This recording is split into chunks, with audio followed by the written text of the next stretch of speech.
you very much for allowing me to say a few words. Might not be as polished as some of these other people speaking, but That's I'll do my that's best. all right. I had 3 different things I wanted to read from, and I had one recently, and it's just not worth the time because I wrote the email and then they just lie when they answer you. So, my name is Edward O'Brien, and I'm the father of Edward S. O'Brien, who is currently an inmate in NCCI Gardner. He has been in DOC custody since he was 15 years of age, which is 30 years ago.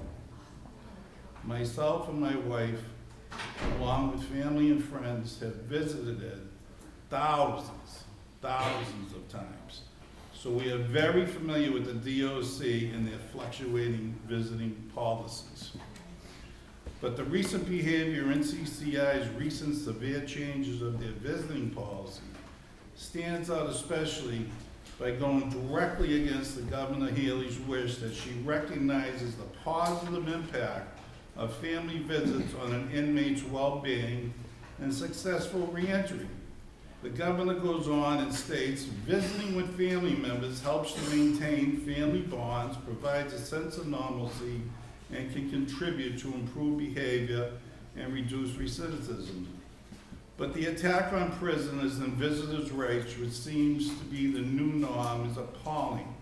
From having to call in advance and make an appointment for those going to visit their loved ones, and once you make that appointment on a Friday, say I get sick, and I wanted me and my wife to go that Sunday, I can't, out of the 8 people that he has on his list that are vetted by the DOC, I just can't call up my daughter Jeannie and say, Jeannie, can you take my place today?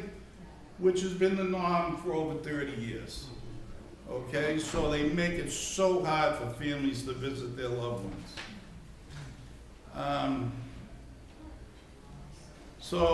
There's 8 people on his visiting list that have been vetted by the DOC to complete an amateur overhaul of the lobby to make it look more menacing and to humanize visitors.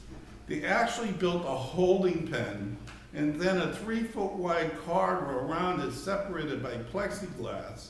It really has to be seen to believe. If you haven't seen this, it's unbelievable. It looks like an ICE detention center, but except you have visitors waiting to see incarcerated people. It's horrible. As a matter of fact, one of my granddaughters, who's 7 years old, was crying on the way home, and she says, I love Uncle Eddie, but I don't want to go there no more.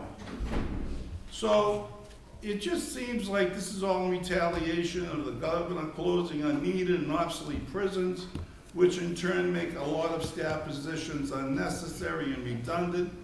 As it stands now, it's almost 1.5 staff members for every inmate. It seems like they are trying to goad the inmates to react negatively so they can validate more prisons and more guards, treat inmates' families horribly, and it's an avenue towards a volatile reaction. The administration would love that.